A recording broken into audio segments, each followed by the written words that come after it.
Price Jesus, ஹல்லேலூயா. கர்த்தருக்கு மகிமை உண்டாகட்டும். பிரைஸ் தி லார்ட், ஹல்லேலூயா. கர்த்தருக்கு மகிமை உண்டாகட்டும்.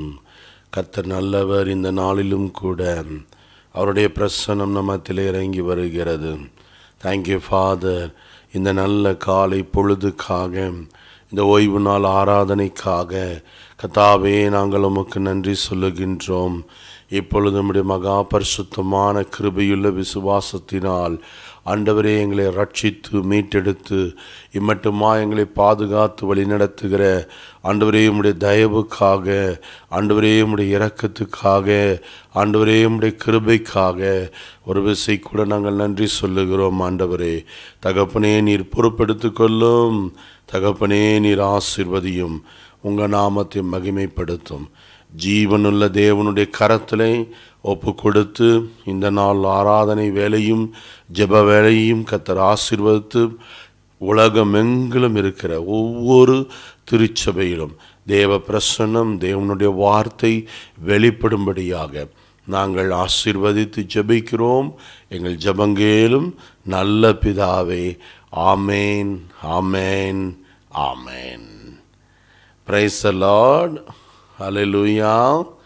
ஆண்டவராகிய இயேசு கிறிஸ்துவின் இணையற்ற நாமத்தினால் இந்த காலை வேளையில் இந்த ஓய்வு நாள் ஆராதனை செய்திக்காக நான் கர்த்தரை துதிக்கின்றேன்.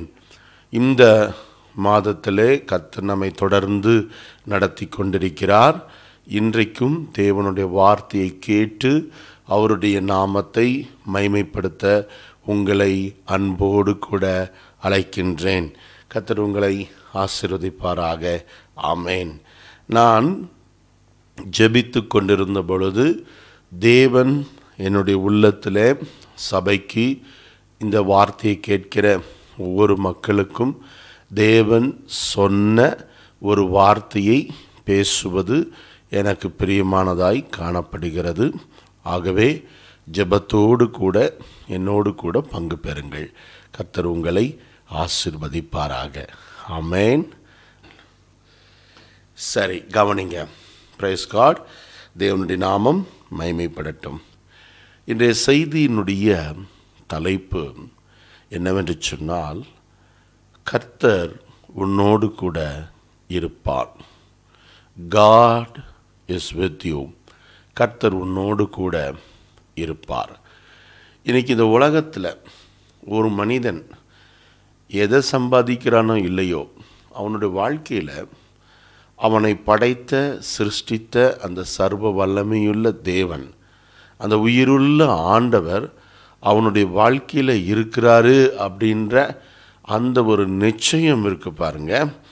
அதுதான் இந்த மனுஷனுக்கு ஆசீர்வாதம். உலகத்தில் பலனே கர்த்தர் நம்ம கூட இருக்கிறது தான். உலகத்தினுடைய ஞானம் ஒன்றுமே கிடையாது. கர்த்தர் ஒரு மனிதனோடு இருந்தால் இந்த உலகத்தினுடைய ஞானத்தை அவனால் மேற்கொள்ள முடியும். இப்படி எல்லா விஷயத்திலும் ஒரு மனிதன் சக்ஸஸ்ஃபுல்லாக தன் வாழ்க்கையை நடத்தி செல்லணும் அப்படின்னா கர்த்தர் அந்த மனிதனோடு கூட இருக்க வேண்டும். இதை வேதம் வலியுறுத்துகிறது. வேதத்திலே பல தேவ மனிதர்களோடும் பரிசுத்தவான்களோடும் கர்த்தர் தெளிவாக பேசியிருக்கிறார்.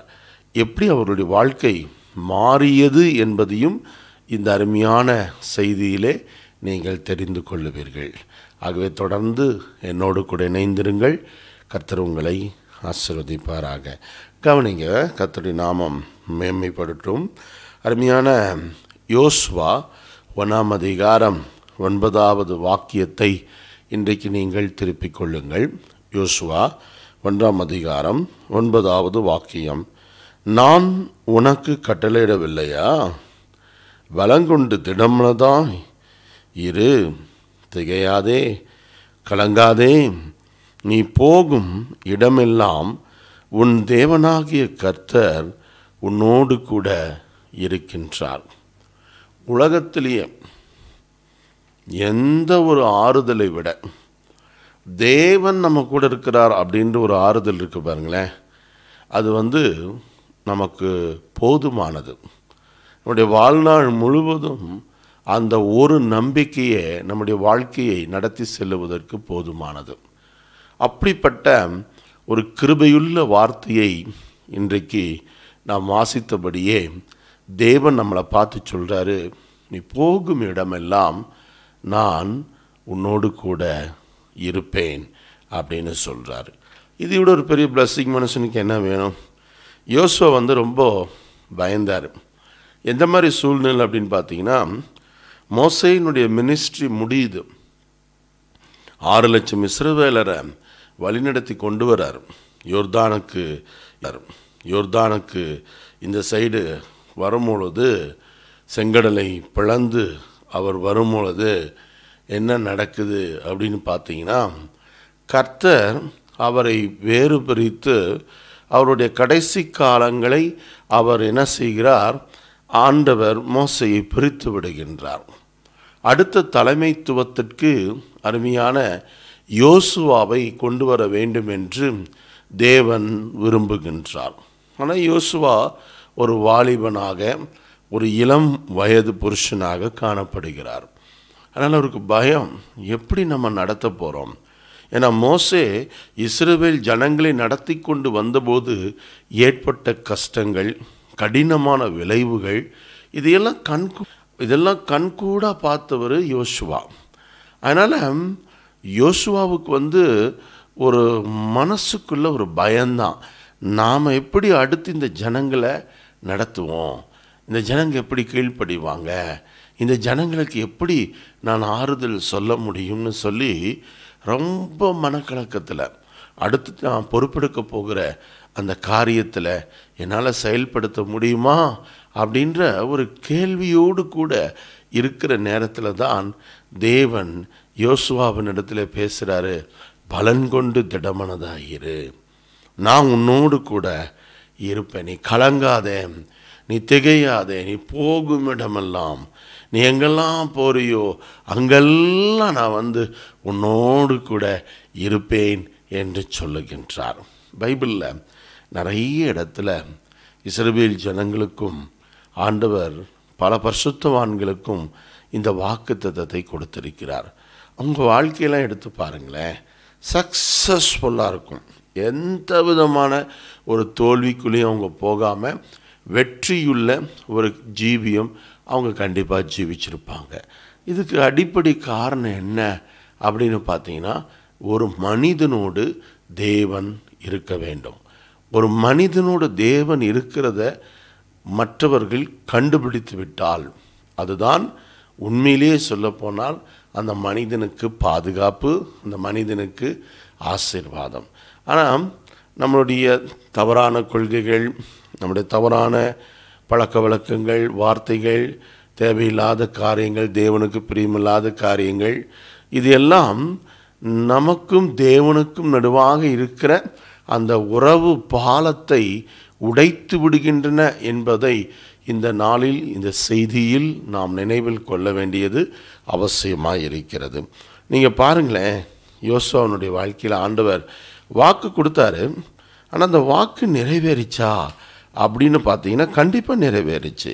நீங்கள் கவனிச்சிங்க அப்படின்னா 6ஆம் அதிகாரம், யோசுவா 6ஆம் அதிகாரம் 27வது வசனத்தை கவனித்து பார்த்தீர்கள் என்றால், இவ்விதமாய் கர்த்தர் யோசுவாவோடு கூட இருந்தார், அவன் கீர்த்தி தேசமெங்கிலும் பரவி போயிற்று, தேசமெங்கிலும் அவனுடைய புகழ் உயர்ந்தது என்று சொல்லி நாம் பார்க்க முடிகிறது. பார்த்தீங்களா, கர்த்தர் கூட இருந்தார், வேறு ஒன்றுமே கிடையாது. நிறைய பேர் ஃபெமிலியரிட்டியை அதாவது ஃபிசிக்கலாக தேடுவாங்க. அதாவது பார்த்திங்கன்னா எப்படியாவது ஒரு உயர்வுக்குள்ளே வரணும், எப்படியாவது மேலே வரணும், எப்படியாவது ஒரு நல்லது நடக்கணும் நம்முடைய வாழ்க்கையில் அப்படின்னு சொல்லிட்டு முயற்சி பண்ணி மனுஷீகத்தில், மாம்சீகத்தில் தன்னை உயர்த்தி கொள்ளுகிறவர்கள் நிறைய பேர் இருக்கிறாங்க. ஆனால் கர்த்தர் ஒரு மனிதனோடு இருந்தால், கர்த்தர் ஒரு மனிதனோடு இருக்கிறார் என்றால் நிச்சயமாக சொல்லுகிறேன், அவன் எதுவும் பெரிய காரியம்லாம் செய்யணும்னு அவசியம் இல்லை. தேவன் சொல்கிற காரியத்தை செய்தாலே போதும், அவனுடைய வாழ்க்கை ஒரு உயர்மட்ட எல்லைக்குள்ளே கடந்து செல்லும் அப்படின்னு சொல்லி இன்றைக்கு நாம் அறிந்து கொள்ள முடிகிறது. நீங்கள் வேதத்தை திருப்பினீங்கன்னா ஏசியா 41:10 சொல்கிறார், உன் வலது கருத்தை பிடிச்சி உனக்கு துணை நிற்கிறேன் அப்படின்னு சொல்லும்போது சொல்கிறார். முதல் எடுத்த உடனே சொல்லக்கூடிய காரியம் என்ன தெரியுமா? ஆமென், நான் உன்னோடு கூட இருக்கிறேன். எவ்வளோ அருமையான ஒரு வாக்கியம் பாருங்கள். நான் உன்னோடு கூட இருக்கிறேன். ஃபஸ்ட்டு சொல்கிறார், பயப்படாத, நான் உன் கூட இருக்கிறேன் அப்படின்றார். அப்படின்னா இன்றைக்கி நம்ம உலகத்தில் பயந்து போயிருக்கிறோம். பல பிரச்சனை, பல கேள்விகள், பல சூழ்நிலைகள், எதிர்காலத்தை குறித்த ஒரு பயம் இன்றைக்கி எல்லாரையுமே ஆட்டி படைக்குது. சில நேரத்தில் நாம் யோசித்து பார்த்து நமக்கு அந்த பயம் வரும். ஏன்னா அந்த ஃபீலிங், ஐயோ நம்ம வாழ்க்கை இப்படி இருக்குதே, நம்மளுடைய பிள்ளைகள் வாழ்க்கை எப்படி இருக்குதே, நம்முடைய எதிர்காலம் எப்படி இருக்குமோ, வாழ்க்கை முடிஞ்சு போச்சே, பாதி நாட்கள் முடிஞ்சு போச்சே அப்படின்னு சொல்லிட்டு மோசே சொல்கிற மாதிரி, சங்கீதம் 90 சொல்கிற மாதிரி, எங்கள் வாழ்க்கையெல்லாம் ஒரு கதையை போல் கழித்து போட்டோமே அப்படின்னு சொல்லிட்டு ஃபீல் பண்ணுறதை நிறைய பேர் மனசுக்குள்ளே புலம்புகிறதை தேவன் அறிந்திருக்கிறார். கவனிங்க, ஆண்டவர் என்ன சொல்கிறார் பாருங்க, நீ பயப்படாத, நான் உன்னோடு கூட இருக்கிறேன் அப்படின்றார். இது விட ஒரு தைரியமுள்ள வார்த்தை இந்த உலகத்தில், ஒரு தைரியமுள்ள, ஒரு திடமுள்ள ஒரு வார்த்தையை என்னால் வேதத்திலிருந்து காண்பிக்க முடியல. அதான் உண்மை. இப்போது ஒரு உதாரணத்துக்கு, ரொம்ப உடைஞ்சி போயிருக்கிறோம், ரொம்ப சிக்காக இருக்கிறோம், ரொம்ப தேவைகள் மத்தியில் இருக்கிறோம், ரொம்ப பிரச்சனைகள் மத்தியில் இருக்கிறோம். ஒருத்தர் நல்ல ஒரு அதாவது பார்த்திங்கன்னா ஒரு உயர்மட்ட எல்லையில் இருக்கக்கூடிய ஒரு நபர் பக்கத்தில் உட்கார்ந்து, நீங்கள் கவலைப்படாதீங்க நான் இருக்கிறேன் அப்படின்னு சொன்னால் உங்களுக்கு எவ்வளோ ஒரு நம்பிக்கை இருக்கும். ஆனால் இங்கே ஆண்டவர் சொல்கிறார் பாருங்கள், அகில உலகத்தையும் வானத்தையும் பூமியும் சிருஷ்டித்த தேவன் சொல்கிறாரு, நான் உங்கூட இருக்கிறேன், நீ பயப்படாத அப்படின்னு. அப்போ எதுக்கு பயப்படணும்? ஏன் பயப்படணும்? இந்த உலகத்தில் பயம் ஏன் வருது? இன்றைக்கி நிறைய பேர் பயத்தில் இருக்கிறாங்க. ஏன் பயம் வருது அப்படின்னா, அவங்களுக்குள்ள ஒரு இன்செக்யூர் ஃபீலிங் என்ன அப்படின்னு பார்த்தீங்கன்னா, காட் எங்கூட இல்லை அப்படின்றது. ஆமாம், உண்மை அதுதான். பல சூழ்நிலையில் பயம் ஏன் வந்திருக்குது அப்படின்னா, கடவுள் நம்ம கூட இருக்காரா இல்லையா அப்படின்ற ஒரு போராட்டமான நிலைமையில தான் ஒரு மனிதனுக்கு ஆவிக்குரிய வாழ்க்கையில் பயம் என்பது வருவதற்கு வாய்ப்பு இருக்குது. ஸோ அதை நீங்கள் கன்ஃபார்ம் பண்ணிக்கலாம். கண்டிப்பாக உங்கள் கூட இருக்கிறேன்னு சொல்லியிருக்கிறார். அவர் இருக்க மாட்டேன்னு சொல்லலை, நீங்கள் அவர் கூட இருக்கணும், அதுதான் ரொம்ப முக்கியம். ஆமென்.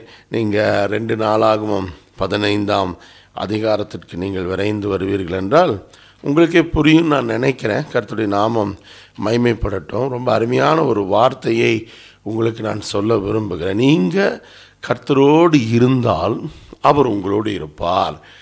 நீங்கள் அவரை விட்டு விடுவீர்களானால் அவரும் உங்களை விட்டு விடுவார் என்று 2 நாளாகமம் 15ஆம் அதிகாரம் 2வது வாக்கியத்தில் நாம் பார்க்க முடிகிறது. அப்போது ஆண்டவர் என்ன சொல்கிறாரு? நான் உங்கூட இருக்கிறேன், உங்களுடைய இருக்கிறேன், நீ போகும் இடமெல்லாம், wherever you go I will be with you, நான் உன்னோடு கூட இருக்கிறேன், நீ எங்கெல்லாம் போனாலும் சரி. இன்றைக்கி நமக்குள்ள ஒரு சந்தேகம், ஐயோ நான் வேலைக்கு போகிறேன் தனியாக போகிறேனே, ஐயோ நான் வீட்டில் இருக்கிறேன் தனியாக இருக்கிறேனே, ஐயோ நான் இந்த காரியத்தை செய்ய போகிறேன், எனக்கு துணை செய்ய யாருமே இல்லையே, எனக்கு உதவி செய்ய யாருமே இல்லையே அப்படின்ற ஒரு கேள்வியோடு கூட இன்றைக்கி ஆவிக்குரிய மக்கள் காணப்படுறாங்க. அப்படி இருக்கக்கூடாது. தேவன் நம்ம கூட இருக்கிறார், தேவன் நம்மளை பாதுகாப்பார், தேவன் நமக்கு உதவி செய்வார் அப்படின்ற அந்த ஆணித்தரமான விசுவாசம், அப்படின்ற அந்த ஆணித்தரமான நம்பிக்கையோடு நாம் தொடர்ந்து செயல்பட்டால் நிச்சயமாக சொல்லுகிறேன், தேவன் நம்ம கூட இருக்கிறத நிச்சயமாக ஆண்டவர் ப்ரூஃப் பண்ணுவார், கண்டிப்பாக பண்ணுவார். God will prove, He will be with you. கர்த்தர் உன் கூட இருக்கிறாரு அப்படின்றத உனக்கு கற்றுக் கொடுக்கிறது மட்டுமல்ல, மற்றவர்கள் அறிந்து கொள்ளும்படி தேவன் உதவி செய்கிறவராக இருக்கிறார். இதை விட ஒரு பெரிய பாக்கியம் உங்களுக்கு என்ன வேணும்? நீங்கள் யோசிச்சு பாருங்கள். வசனம் என்ன சொல்லுது பாருங்கள். உபாகமத்துக்கு வந்தீங்கன்னா, உபாகமத்தில் நீங்கள் வேதத்தை திருப்பினீங்கன்னா 31:6 பாருங்க, ஆண்டவர் சொல்கிறாரு, நான் உன்னை விட்டு விலகுவது இல்லை அப்படிங்கிறார். நான் உன்னை கைவிடுவது இல்லை அப்படிங்கிறார். வசனத்தை நீங்கள் திருப்பிக் கொள்ளுங்கள். கர்த்தர் உங்களை ஆசீர்வதிப்பாராக. 31 வாக்கியத்தை நீங்கள் குறிப்பெடுத்து கொள்ளுங்கள். கர்த்தருடைய நாமம் மகிமைப்படட்டும். வாசிக்கிறேன்.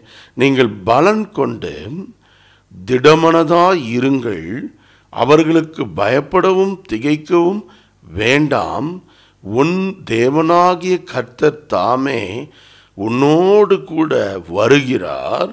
அவர் உன்னை விட்டு விலகுவதும் இல்லை, உன்னை கைவிடுவதும் இல்லை என்று சொல்லுகிறார். நான் உன்னை விட்டு விலகிறதில்லை. நீ அவர்களுக்கு பயப்பட வேண்டாம். எதிரிகளை கண்டு, அவருடைய சூழ்ச்சிகளை கண்டு, அவருடைய எதிர்ப்புகளை கண்டு, அவருடைய பலத்தை கண்டு நீ பயப்பட வேண்டிய அவசியம் இல்லை.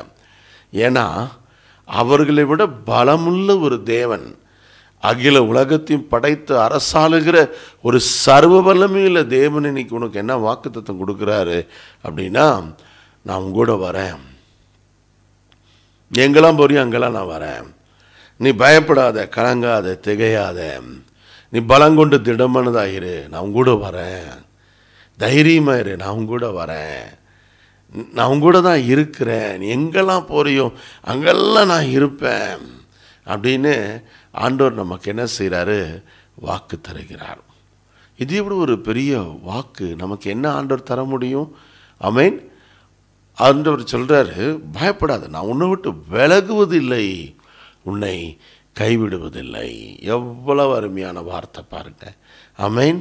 எந்த சூழ்நிலை வந்தாலும் மனிதர்கள் உன்னை விட்டு விலகி போகலாம், சூழ்நிலைகள் மாறலாம், ஆனால் கர்த்தர் ஒரு நாளும் உன்னை விட்டு விலகுவதில்லை, உன்னை கைவிடுவதில்லை. எந்த சூழ்நிலையிலும் கர்த்தரால் உன்னை நடத்த முடியும், கர்த்தரால் உன்னை உயர்த்த முடியும், கர்த்தரால் உன்னை மேன்மைப்படுத்த முடியும். அந்த நம்பிக்கையோடு கூட நீங்கள் ஜெபத்தோடு தேவனை தொடர்ந்து பற்றி கொண்டு இருப்பீர்களானால் நிச்சயமாக தேவன் உங்களை அபரிவிதமாக ஆசீர்வதிப்பார். ஆண்டவர் சொல்கிறாரு, ஆமென், நான் உன்னை விட்டு விலகுவதில்லை.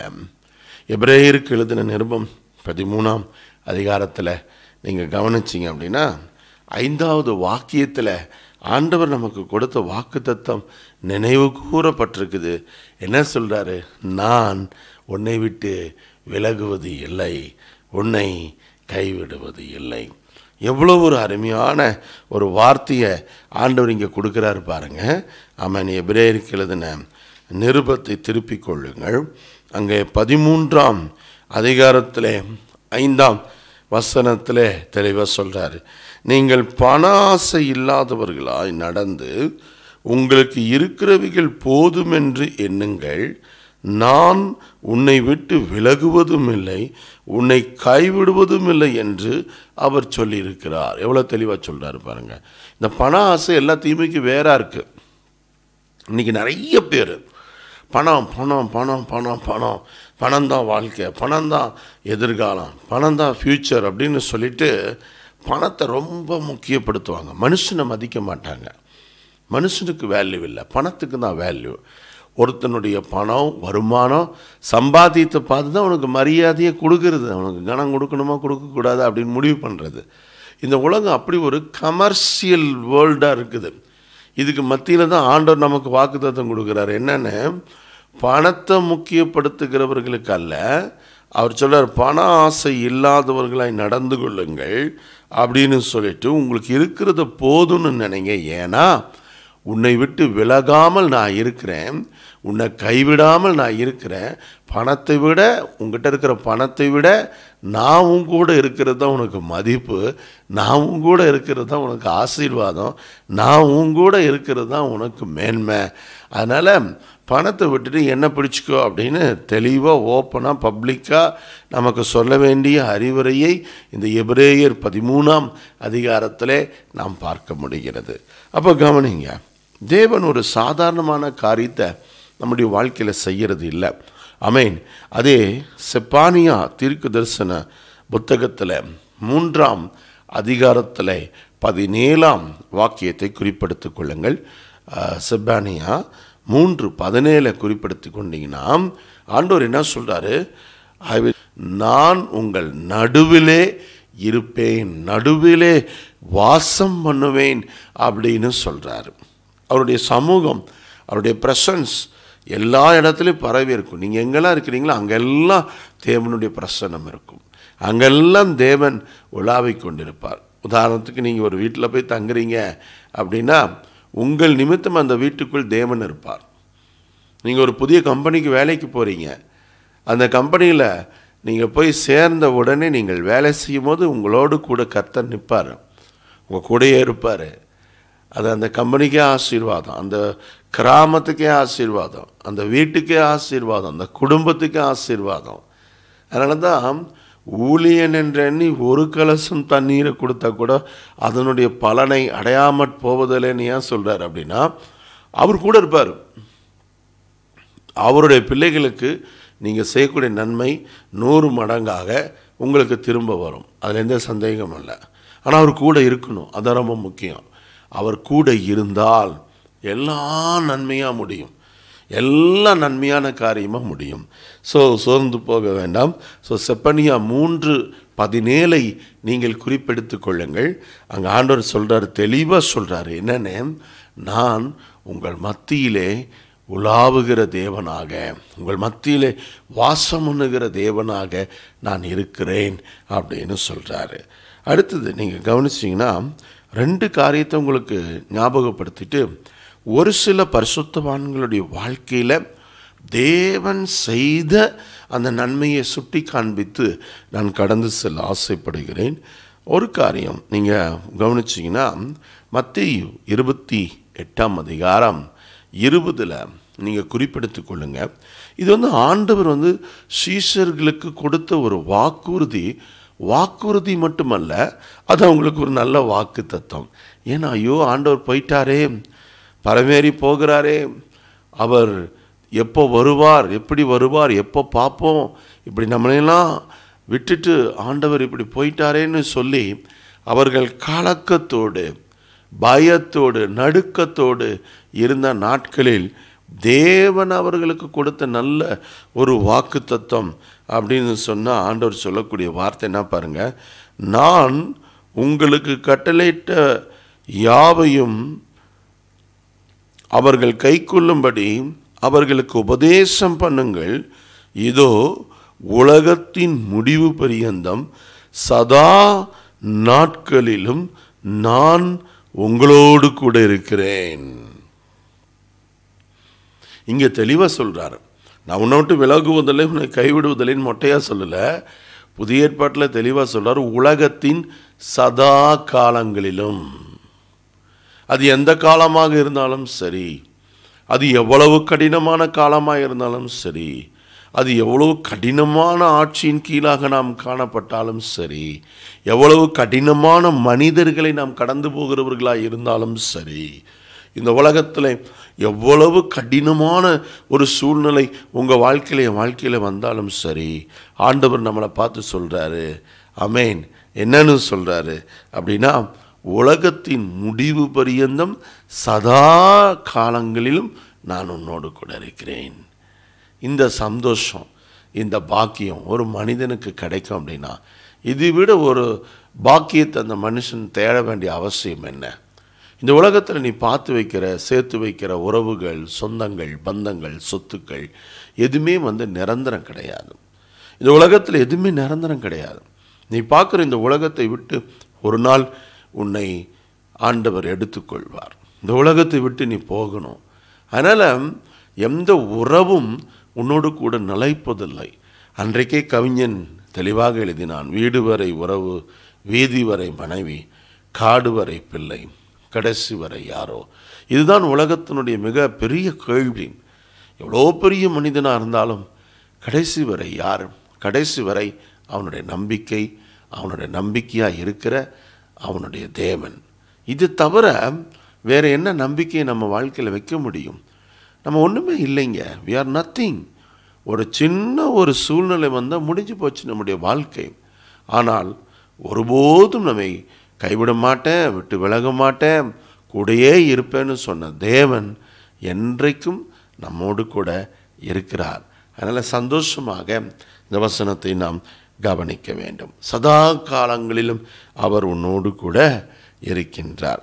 நீங்கள் ஆதியாகமம் 26ஆம் அதிகாரம் 3 ஆதியாகமம் 26:3 ஐசக் என்ற தேவ மனிதருக்கு தேவன் பேசின ஒரு வார்த்தையை உங்களுக்கு நான் ஞாபகப்படுத்துகிறேன். அதாவது ஒரு பஞ்சம் வருது. தகப்பனுடைய காலத்தில் வந்த ஒரு பஞ்சம். எப்படி ஆபிரகாமுடைய நாட்களில் ஒரு பஞ்சம் வந்து தேவன் அவனை நடத்தினாரோ, அதே மாதிரி ஒரு பஞ்ச காலத்தை சந்திக்கக்கூடிய ஒரு நிலைமை ஈசாக்கினுடைய நாட்களில் வருது. எங்கே போகலாம், என்ன பண்ணலாம், என்ன செய்கிறது அப்படின்னு அவனுக்கு தெரியல. அப்போ 26ஆம் அதிகாரத்தில் 3ஆம் வசனத்தை கவனிச்சிங்கன்னா சொல்கிறாரு, இந்த தேசத்தில் வாசம் பண்ண நான் உன்னோடு கூட இருந்து உன்னை ஆசீர்வதிப்பேன். உன்னோடு கூட இருந்து உன்னை ஆசீர்வதிப்பேன். நான் உனக்கும் உன் சந்ததிக்கும் இந்த தேசங்கள் யாவையும் தந்து உன் தகப்பனாகிய ஆபிரகாமுக்கு நான் இட்ட ஆணையை நிறைவேற்றுவேன் அப்படின்னு சொல்றாரு. எவ்வளவு ஒரு உன்னதமான வார்த்தை பாருங்க. பஞ்சத்தில் பேசாமல் வேற ஊருக்கு போயிடலாமா, வேற எங்கேயாவது போய் பொழைச்சிக்கலாமா? ஒரு சிலருக்கு இப்படி ஒரு எண்ணம் வரும். இந்த ஊர் வந்து நம்ம ரொம்ப அவமானப்பட்டுட்டோம், இந்த ஊரில் நமக்கு வருமானமே இல்லை, நம்ம வேற எங்கேயாவது போய் பொழைச்சிக்கலாமா, ஏதாவது செஞ்சு பொழைச்சிக்கலாமா, என்ன பண்ணுறதுன்னு தெரியலையே, வருமானம் இல்லையே, ஆசீர்வாதம் இல்லையே, பசியும் பட்னியும் தானே மிஞ்சிச்சு இங்கெல்லாம் வந்து அப்படின்னு நிறைய பேர் ஒரு சோர்வோடு கூட இடம் பெயர்ந்து போவதற்கு ஆவலாக இருப்பார்கள். இங்கே பிழைக்க முடியல, அங்கே போனால் பிழைச்சிக்கலாம், இங்கே போனால் பிழைச்சிக்கலாம். மனுஷன் வந்து நமக்கு நிறைய ஆலோசனைகளை தருவான், மனுஷன் நமக்கு நிறைய ஆலோசனைகளை கொடுப்பான். ஆனால் ஜெபிங்க, ஆண்டவர் உங்களை நடத்தினா போங்க.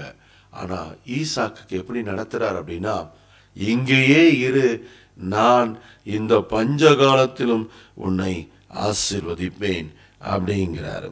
நீங்கள் வேதத்தில் பார்த்தீங்கன்னா 12ஆம் வசனத்தில் அவன் 100 மடங்கு பலன் அடைந்தான் அப்படின்னு நம்ம பார்க்குறோம். ஆமென். 100 மடங்கு பலன். அவன் கையிட்டு செய்த காரியங்களெல்லாம் ஆண்டவர் வாய்க்க பண்ணார்.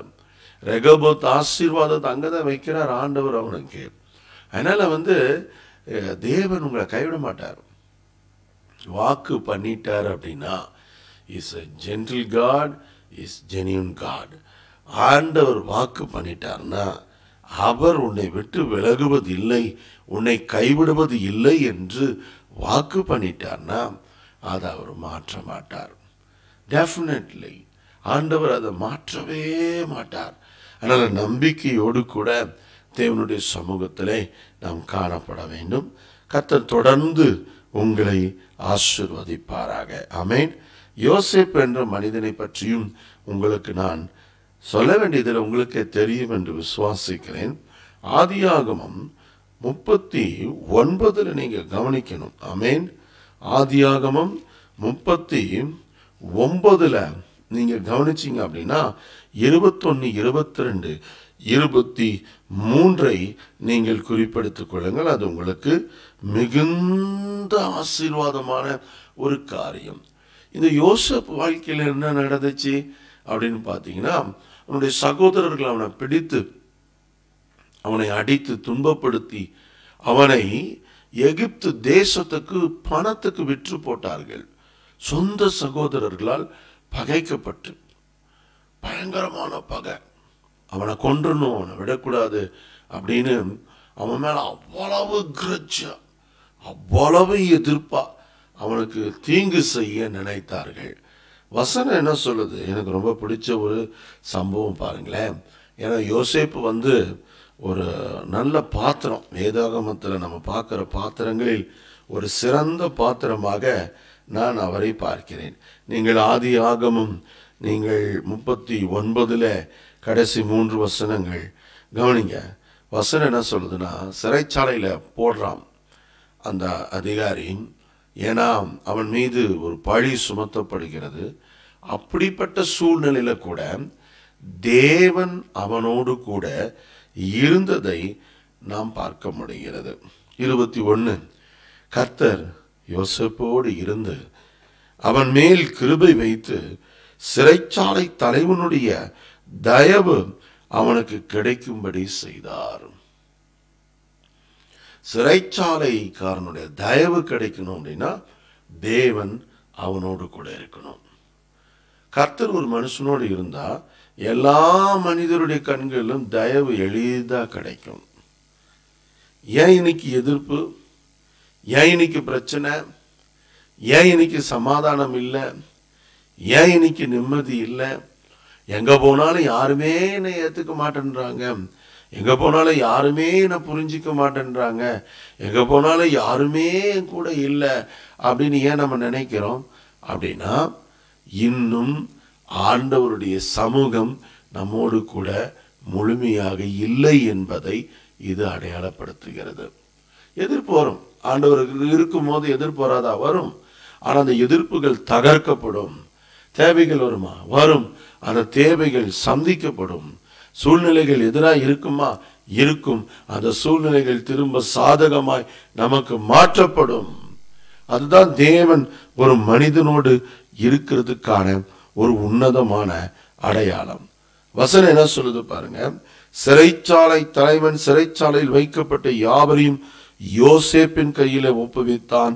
அங்கே அவர்கள் செய்வது எல்லாவற்றையும் யோசேப்பு செய்வித்தான். அங்க வசனம் சொல்லுது 23 கர்த்தர் அவனோடு இருந்தபடினாலும் அவன் எதை செய்தானோ அதை கர்த்தர் வாய்க்க பண்ணினபடினாலும் அவன் வசமாயிருந்த யாதொன்றையும் குறித்து சிறைச்சாலை தலைவன் விசாரிக்கவில்லை. அவன் செய்ததெல்லாம் வாய்க்க பண்ணினார். ஒரு மனுஷனுக்கு கர்த்தர் கூட இருக்கிறதுக்கான அடையாளம் என்ன? அவன் எது செஞ்சாலும் சக்சஸ் ஆகும். ஃபெயிலியர்ஸே வராது. ஃபெயிலியருக்கு வாய்ப்பே இல்லை. தோல்வி என்பது ஒரு மனிதனுடைய அகராதியில இருக்காது. அது யாருன்னா ஒரு மனிதனோடு கடவுள் இருக்கிறது. ஒரு மனிதனோடு கடவுள் இருந்தா, படைத்த கடவுள் இருந்தா, நிச்சயமா சொல்றேன், அந்த தோல்வியை கூட அவன் ஜெயமாக மாற்றி அதை ஜெய படிக்கட்டாக மாற்றி அதில் ஏறி கடந்து செல்வதற்கு ஆண்டவர் அவனுக்கு உதவி செய்ய உண்மையுள்ளவராக இருக்கிறார். நம்ம ஏன் சோர்ந்து போகணும்? ஆமென். இப்படிப்பட்ட வாக்குத்தத்தம் இருக்கும் போது நாள் வந்தது. யோசேப்பை தேவன் எகிப்து தேசத்தில் உயர்த்தினார், அதிகாரியா மாற்றினார், மேன்மைப்படுத்தினார். அவர் சொன்ன வாக்குத்தத்தத்தை அவனுடைய வாழ்க்கையில நிறைவேற்றினார். அவன் கண்ட சொப்பனத்தை ஆண்டவர் அவனுக்கு நிறைவேற்றினார். இன்றும் இந்த காலை வேளையில் இந்த வார்த்தையை கேட்கிற உங்கள் யாவருடைய வாழ்க்கையிலும் தேவன் திரும்பவும் அவருடைய நாமத்தை மகிமைப்படுத்துவதற்கு ஆண்டவர் உண்மையுள்ளவராக இருக்கிறார். அதனால நீங்கள் சோர்ந்து போக வேண்டாம். ஆதியாகமம் 28ஆம் அதிகாரத்திலையும் ஆதியாகமம் 28 பார்த்தீங்க அப்படின்னாக்கா யாக்கோபுன்னு ஒரு நல்ல மனிதர். அவர் பார்த்தீங்கன்னா அவர் வீட்டை விட்டு போகக்கூடிய ஒரு தருவாய், அதாவது தன் சகோதரனால் எதிர்ப்புக்கு ஆளாகி அந்த குடும்பத்தை விட்டு தாயும் தகப்பனை விட்டு பிரிந்து அவர் கடந்து செல்லக்கூடிய ஒரு கொடூரமான ஒரு சூழ்நிலை. அங்கே கல் மேலே தலையை வைத்து படுத்திருக்கிறாரு. படுத்திருக்கும் போது 28ஆம் அதிகாரம் 15 ஆண்டவர் தரிசனமாகி சொல்றாரு, நான் உன்னோடு கூட இருக்கிறேன். யாக்கோபே நீ பயப்படாத, நான் உன் கூட இருக்கிறேன். இந்த மாதிரி ஒரு சூழ்நிலையில, இந்த மாதிரி ஒரு சிச்சுவேஷன்ல கர்த்தர் நேரா தரிசனத்துல சொன்னா எப்படி இருக்கு யோசிச்சு பாருங்க. ஆமென். மகிமையான ஒரு வாக்கு தத்தங்க இது. ஆண்டவர் சொல்றாரு, அந்த பயத்திலையும் கலக்கத்திலையும் அந்த நடுக்கத்திலையும் எதிர்பார்ப்பிலையும் ஏக்கத்திலையும் ஏமாற்றத்திலையும் இருக்கிற யாக்கோபை பார்த்து ஆண்டவர் சொன்ன ஒரு வார்த்தை என்ன தெரியுமா? நான் உன் கூட இருக்கிறேன், நீ போகிற இடத்துல எல்லாம் உன்னை காத்து இந்த தேசத்துக்கு உன்னை திரும்பி வர பண்ணுவேன், நான் உனக்கு சொன்னதை செய்யும் அளவும் உன்னை கைவிடுவது இல்லை என்று சொல்லுகிறார். நான் சொன்னதை செய்யற வரைக்கும் நான் உங்களோட தான் இருப்பேன். பயப்படாத,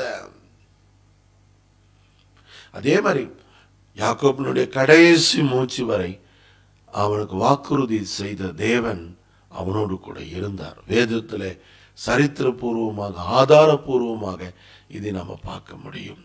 அதனால தேவன் சும்மா ஏதோ வாயில வெறுமனமா வாக்குத்தத்தம் கொடுத்துட்டு நான் உன்னோட கூட இருக்கிறேன்னு சொல்லிட்டு நடுவழியில விட்டுட்டு போகிறவர் அல்ல. நீங்க தானியேல் தீர்க்க தரிசன புத்தகம் 3ஆம் அதிகாரத்தை எடுத்துக்கொள்ளுங்க. சத்ராக், மெஷாக், ஆபேத்நேகோ என்ற 3 பேரை கொண்டு போய் அக்னி சூளையில போடுவாங்க. ஒன்றுக்கு 7 மடங்கு அக்னி சூளையில சூடு, அப்படியே அனல் அக்னி அதிகப்படுத்தப்படும். அந்த இடத்துல கூட 25வது வசனத்தை கவனிச்சு பார்த்தீங்கன்னா தெரியும்.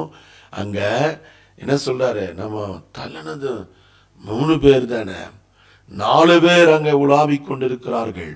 அதுல 4வது சாயலானது தேவபுத்தருக்கு ஒப்பான ஒரு சாயலா இருக்கிறது அப்படின்னு ஆச்சரியப்படத்தக்க விதத்துல தேவன் அற்புதத்தை செய்கிறார். அப்ப எவ்வளவு மகிமை, அப்ப எவ்வளவு கிருபை. கூட உலாவுகிற தேவனா நமக்கு சும்மா வாக்கு தத்தம் மட்டும் கொடுக்கலைங்க, அந்த வாக்கு தத்தத்தின் மத்தியிலே அதை கிரிய செய்கிற தேவனாக, அதை செயலாற்றி முடிக்கிற தேவனாக அவர் காணப்படுகிறார். இன்றும் கர்த்தருடைய சமூகத்திலே, தேவனுடைய பிரசன்னத்திலே, தேவனுடைய கிருபையிலே காத்திருக்கிற உங்கள் யாவருக்கும் தேவன் கொடுக்கக்கூடிய ஒரு உன்னதமான வாக்கியம், வார்த்தை என்று சொன்னால், நான் உன் கூட இருக்கிறேன், உன்னோடு கூட இருக்கிறேன், நீ பயப்படாத, நீ பயப்பட வேண்டிய அவசியம் இல்லை, நீ போகிற இடத்துல இருந்து இந்த தேசத்துக்கு திரும்பி வர பண்ணுவேன். அதே மாதிரி திரும்பி வர பண்ணார்ல, 2 பரிவாரங்களை உடையவனாக ஆண்டவர் அவனை மாற்றினார்ல. ஆதியாகமம் 32:10 2 பரிவாரங்கள் உடையவனாக ஆண்டவர் அவனை மாற்றினார்ல. அதே ஏசாக்கு முன்பதாக தேவன் அவனை தலை நிமிர்ந்து நிற்க பண்ணினாரல்ல. நீங்க அநேகர் கேட்கிறாங்க, சகோதரனுக்கு முன்பதா, என் சகோதரிக்கு முன்பதா, என்னுடைய உற்றார் உறவினருக்கு முன்பதா நான் ரொம்ப சிறுமைப்பட்டு இருக்கிறேன், சம்பாதிக்க முடியல, அவங்கள மாதிரி என்னால் எதுவுமே செய்ய முடியல, சக்சஸ் பண்ண முடியலன்னு ஒரு கேள்வியோடு கூட இருந்தால் ஆண்டவர் சொல்றாரு, அவங்களுக்கு முன்பதா தலை நிமிர்ந்து நிற்கத்தக்க விதத்திலே உன்னை உயர்த்துகிற தேவன் உன்னோடு கூட இருக்கிறார். ஆனால் நீ பயப்பட வேண்டிய அவசியம் இல்லை. நிறைய பேர் யோசிக்கிறாங்க, எப்படி ஆண்டவர் உயர்த்துவார்? நிச்சயமா சொல்றேன், அவர் உன்னை உயர்த்தணும் அப்படின்னா அவர் கூட நீ இருக்கணும், உன் கூட அவர் இருக்கணும். இந்த 2 பேரும் ஒரு அக்ரிமெண்ட்டுக்குள்ள வந்துட்டீங்க அப்படின்னா டெஃபினட்டாக சொல்றேன், அதுல எந்த மாற்று கருத்தும் இல்லை, உங்களை நிச்சயமா ஆண்டவர் உயர்த்துவார், நீங்க செய்யறதையெல்லாம் வாய்க்க பண்ணுவார், உங்களை மேன்மைப்படுத்தி உயர்த்துவார். யாத்திராகமம் 4:12 இதே பிரச்சனை தான் பாருங்க. எல்லா தேவ மனிதர்களுடைய வாழ்க்கையிலும் பிரச்சனை வந்துச்சு. ஆனா எல்லா தேவ மனிதர்களுடைய வாழ்க்கையிலும் அவருடைய வாக்கு தத்துவமும் வார்த்தைகளும் அவர்களை நடத்தி செல்கிறது. யாத்திராகமம் 4:12 நீங்க குறிப்பெடுத்துக் கொள்ளணும். யாத்திராகமம் 4:12 என்ன நடக்குது? மோசே கேட்கிறாரு, நான் இப்போ எப்படி பார்வோன் மத்தியில பேசுவேன், நான் எப்படி நடத்துவேன், இஸ்ரவேல் ஜனங்களை நடத்த சொல்றீங்களேன்னு சொல்லி அவர் ரொம்ப கலக்கத்தோடு இருக்கிறார். ஏன்னா திக்குவாயும் மந்தனாம், அவருக்குள்ள ஒரு காம்ப்ளெக்ஸ் என்ன அப்படின்னு பார்த்தீங்கன்னாக்கா, எனக்கு ரொம்ப திக்குவாயா இருக்குது. ஒரு சிலர் தங்கள் பலவீனத்தையே பெருசுப்படுத்துவாங்க, தங்களுடைய குறைகளையே பெருசுப்படுத்துவாங்க, தங்களுடைய இயலாமையே பெருசுப்படுத்துவாங்க. அது தவறான ஒரு அணுகுமுறை என்பதை முதலாவது நீங்களும் நானும் புரிந்து கொள்ள வேண்டும். ஆண்டவர் எந்த சூழ்நிலையிலும் நம்மை பயன்படுத்துகிறவர், ஆண்டவர் எந்த இடத்திலும் நம்மை பயன்படுத்துகிறவர், ஆண்டவர் எந்த இடத்திலும் நம்மை உயர்த்துகிறவர். அவர் நம்ம பார்த்தீங்கன்னா உயர்த்த மாட்டேன்னு சொல்லல. ஆண்டவர் சொல்றார், நீ போ மோசே, நீ போ அப்படின்றாரு. அவரு காரணங்கள் எல்லாம் சொல்றாரு. ஆமேன். அதுக்கு அவர் சொன்ன ஒரு வார்த்தை தான் அருமையாக யாத்திராகமத்தில் 4ஆம் அதிகாரத்தில் 12 சொல்றார், நீ போ, உன் வாயோடு நான் இருந்து நீ பேச வேண்டியதை உனக்கு போதிப்பேன் அப்படிங்கிறார். வாயோடு இருப்பாராம், வார்த்தையோடு இருப்பாராம். எவ்வளவு நல்ல தேவன்! இப்படிப்பட்ட ஒரு வாக்குத்தத்தம் உங்களுக்கு இருந்தா அது எப்படி மகிமையா இருக்கும், அது எப்படி ஆசீர்வாதம் உள்ளதா இருக்கும். ஒரு காரியத்தை புரிந்து கொள்ளுங்கள். அருமையான இதே சிச்சுவேஷன் தான் அப்போஸ்தலனாகிய பவுலுக்கு அப்போஸ்தலர் நடவடிக்கைகள் 18ஆம் அதிகாரம் 10ஆம் வாக்கியத்தை நீங்கள் குறிப்பிடுத்திக் கொள்ளுங்கள். அப்போஸ்தலர் நடவடிக்கைகள் 18:10 குறிப்பிடுத்திக் கொள்ளுங்கள். இதே நிலைமை தான். பயம், என்ன செய்யறதுன்னு தெரியல, எதிர்ப்பு, பிரச்சனை, எப்படி பேசுறது, எப்படி புரிய வைக்கிறது அப்படின்னு பவுல் பயந்து இருக்கிற அந்த டைம். அதாவது அத்தேனே பட்டணத்துக்கு போயிருக்காங்க. அங்கே இருந்த சிச்சுவேஷனை பார்த்து அவங்க உண்மையாலுமே மனசுடைஞ்சு போயிட்டாங்க. ஆனால் வேதம் சொல்லுகிறது, ராத்திரியிலே, அதாவது 9-10 ஆகிய வசனங்களை குறிப்பிடுத்திக் கொள்ளுங்கள். என்ன சொல்றார் பாருங்க. ராத்திரியிலே கர்த்தர் பவுலுக்கு தரிசனமாகி, நீ பயப்படாமல் பேசு, மௌனமாய் இராதே, நான் உன்னோடு கூட இருக்கிறேன், உனக்கு தீமை செய்யும்படி ஒருவனும் உன் மீது கைகளை போடுவது இல்லை, இந்த பட்டணத்தில் எனக்கு அநேக ஜனங்கள் உண்டு என்று சொன்னார். அத்தேனே பட்டணத்தை பற்றி நீங்க பார்த்தீர்கள் என்று சொன்னால், ஆமென், அவர்கள் எதிர்த்து நின்று தூஷித்தார்கள். மக்கதேனியாவில் இருந்து சீலாவும் தீமோத்தேயும் வந்தபோது பவுல் பரிசுத்த ஆவியில் வைராக்கியம் கொண்டு இயேசுவே கிறிஸ்து என்று யூதருக்கு திருஷ்டாந்தரப்படுத்தினான். ஆமென். ஆனால் அவர்கள் வாக்குவாதம் பண்ணினார்கள். ஆமென். அங்க பயங்கரமான பிரச்சனை, அங்க பயங்கரமான போராட்டம் அங்கே காணப்பட்டது. ஆனா தேவன் அங்க யூஸ்து என்ற ஒரு மனிதனை ஆண்டவர் எழுப்புறார். கவனிங்க, அவடித்து விட்டு தேவனை வணங்குகிறவனாகிய யூஸ்து என்னும் பேருள்ள ஒருவனுடைய வீட்டிற்கு வந்தான். அவன் வீடு ஜெபாலயத்துக்கு அடுத்துதான் இருந்தது. அன்னைக்கு மோசையோட வாயோட இருந்து நீ பேச வேண்டியது உனக்கு போதிப்பேன்னு சொன்ன அதே தேவன் தான் இப்ப பவுலுடைய வாழ்க்கையில சொல்றாரு, நீ பயப்படாம பேசு, நான் கூட இருக்கிறேன், நான் கூட இருக்கிறேன், ஒருவனும் உன் மீது கை போடுவதில்லை. கர்த்தர் ஒரு மனுஷனோட இருந்தா எந்த எதிர்ப்பும் எந்த பாதிப்பும் இல்லாம தேவன் நம்மை நடத்த முடியும். ஒருவனும் உன் மீது கை போட முடியாது. உனக்கு விரோதமா உருவாக்கப்படுகிற எந்த ஒரு ஆயுதமும் வாய்க்காமல் போய்விடும். உனக்கு விரோதமா இருக்கிற எந்த ஆயுதமும் நிலைத்து நிற்காது. அப்படிப்பட்ட வாக்கு தத்தத்தை தேவன் நம்முடைய வாழ்க்கையில தருகிறதற்கு உண்மையுள்ளவராயிருக்கிறார். அதனால நாம் தொடர்ந்து ஜெபத்தோடு கூட காணப்பட வேண்டும். தேவன் உதவி செய்கிறவர். கவனிச்சீங்கன்னா, கிதியோன் அப்படின்னு ஒரு மனுஷன் இருந்தான். ஆமென். கடைசியா சொல்லி முடிக்கிறேன்.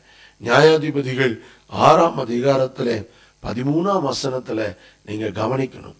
மீதியானர்கள் ஒரு பக்கம் இஸ்ரவேலரை கொள்ளையிட்டு போவாங்க. அடிக்கடி அங்க வயல்வெளிகளை சேதப்படுத்திட்டு போயிடுவாங்க. பயங்கர பிரச்சனை. என்ன பண்றதுன்னு தெரியல. கிதியோன் பயந்து கோதுமையை போரடித்து கொண்டிருக்கிறான். ஆலைக்கு சமீபமாக கர்த்தர் அவனை பார்த்து பராக்கிரமசாலியை என்று அழைக்கிறார். மீதியானரை முறியடிப்பதற்கு தேவன் தெரிந்து கொண்ட பாத்திரம் கிதியோன். ஆனா கிதியோன் பயந்துகிட்டு இருக்கிறாரு. கிதியோனுக்கு என்ன பண்றதுன்னு தெரியல. எப்படி நம்முடைய உணவை நம்ம பாதுகாத்துக்கணும், வேற வழியே இல்லை, இல்லை சாப்பாட்டுக்கு கஷ்டம் வந்துடும் சொல்லிட்டு அவர் பயந்து போய், அருமையான அந்த தேவ மனிதர் பயந்து போய் அவர் என்ன பண்றதுன்னு தெரியாம அவர் ஆலைக்கு சமீபமாக அவர் போரடித்து கொண்டிருக்கிறார். அப்படிப்பட்ட சூழ்நிலையில கர்த்தர் அவரை சந்திக்கிறார். கர்த்தர் அவரை சந்தித்து அவர் கையில் ஒரு பொறுப்பையும் கொடுக்கிறாரு. அதுதான் இஸ்ரவேலை மீதியானவருடைய கைக்கு ரட்சிக்கிற ஒரு திட்டத்தை ஆண்டவர் கொடுக்கிறார். அங்க என்ன நடக்குது பாருங்க. 13 அப்பொழுது கிதியோன் அவரை நோக்கி, என் ஆண்டவனே, கர்த்தர் எங்களோடு இருந்தால் இவைகள் எங்களுக்கு நேரிடுவானேன்.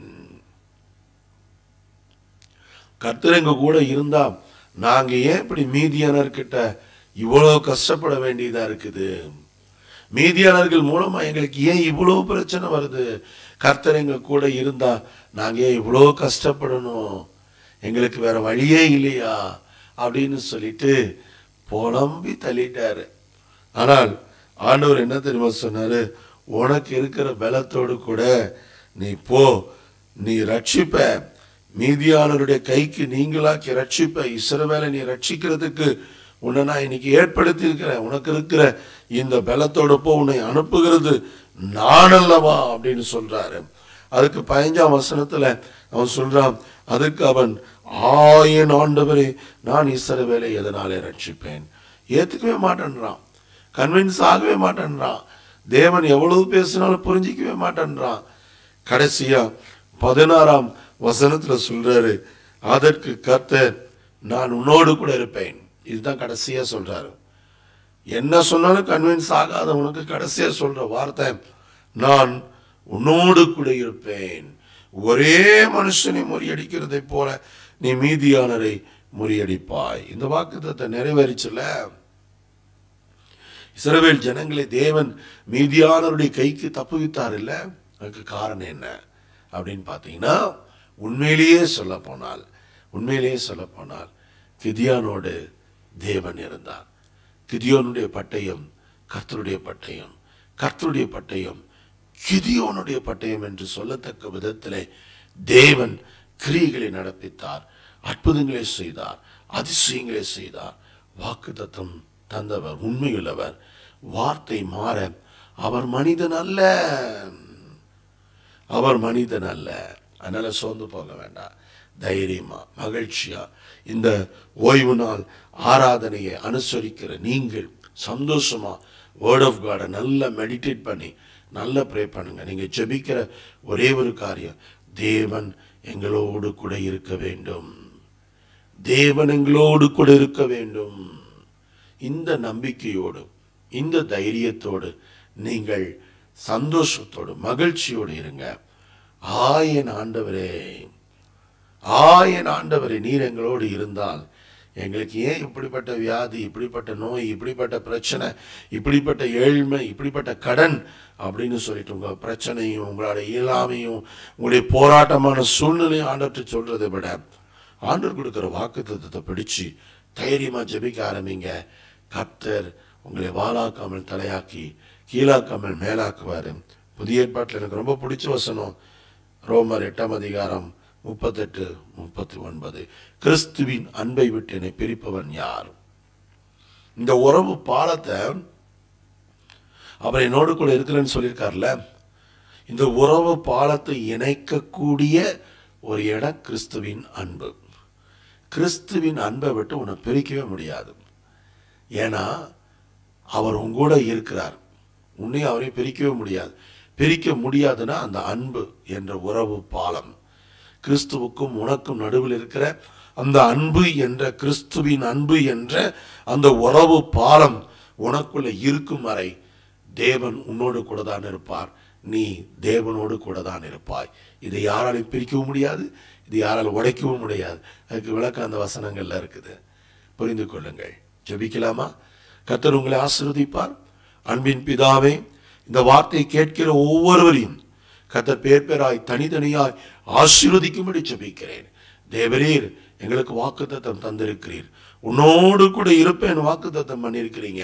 இந்த வார்த்தையை நாங்கள் விசுவாசிக்கிறோம், இந்த வார்த்தையை நாங்கள் நம்புகிறோம், இந்த வார்த்தையை நாங்கள் ஏற்றுக்கொள்கிறோம். சுவாமி, எங்களுக்கு இரக்கம் செய்யுங்கப்பா, கிருபையா எங்களை நடத்துங்கப்பா. யாக்கோப்பை நடத்தி ஈசாக்கை நடத்துனீங்க ஆண்டவரே. அப்பா தகப்பனை யோசேப்பை நடத்துனீங்க, எத்தனை பரிசுத்தவான்களை நடத்துனீங்க, மோசையை நடத்துனீங்க, யோசுவாவை நடத்துனீங்க. அப்பா எங்களே நடத்துங்கப்பா, உங்களுடைய வல்ல ஜீவ கரத்தில் ஒப்பு கொடுக்குறோம்ப்பா.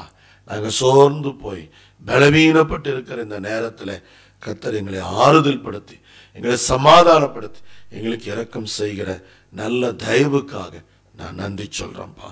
தொடர்ந்து பொறுப்பெடுத்துக் கொள்ளும், தொடர்ந்து ஆசீர்வதியும், தொடர்ந்து கிருபைக்குள்ள மூடி மறைத்துக் கொள்ளும், காத்து கொள்ளுங்க, வேலையடைத்துக் கொள்ளுங்க, வழி நடத்துங்க. இயேசு கிறிஸ்துவின் உன்னத நாமத்தினால் வேண்டிக் கொள்கிறேன், ஜெபங்கேலும் நல்ல பிதாவே. ஆமேன், ஆமேன், ஆமேன். கர்த்தர் தாமே உங்களை ஆசீர்வதிப்பாராக. தொடர்ந்து ஜெபத்தோடு கூட இணைந்திருங்கள். கர்த்தர் பெரிய காரியங்களை செய்வார். நன்றி, நன்றி, நன்றி.